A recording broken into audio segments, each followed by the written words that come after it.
मास गोड्ने बेला भयो यतातिर आज असोज 19 गते। तपाईँहरूकोतिर कहिले गर्नुहुन्छ मास? भदौमा गर्नुहुन्छ कि कालो दाल मास? कालो दाल। अनि यहाँनिर हाम्रो मामा घर टिका लाउनु आएको शङ्ख सवाली छोरी भोजपुरे भान्जी नातिनी यहाँनिर मास गोडिसकेको छ। धमाधम यत्रो टाढ छ।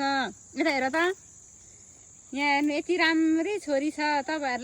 तपाईँहरूको गाउँको बुहारी बनाउन चाहनुहुन्छ भने सम्पर्क गर्नु होला मलाई।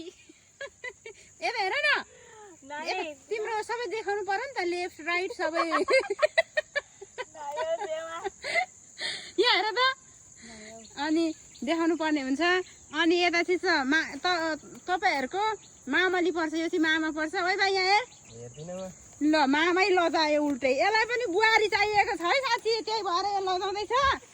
यति मास गोड्नु, यस्तो मास गोड्नु, दाल गोड्नु सक्ने क्षमता छ भनेदेखि मलाई सम्पर्क गर्नु, म यसलाई मिलाइदिन्छु जसरी भए पनि। यस्तो छ, राम्रो छ मान्छे त एकदमै।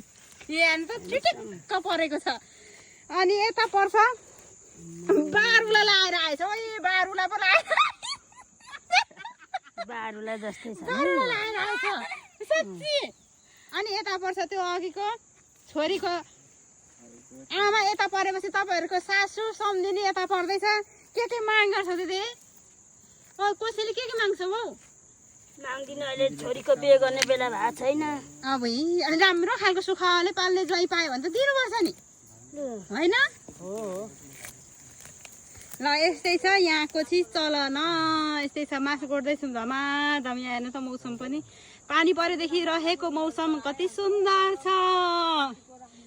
रुएपछि भएको हल्का मन जस्तै पानी झरी पछाडि खुलेको मौसम एकदम राम्रो छ। साँझ पर्नु आँट्दा पनि यति दामी छ।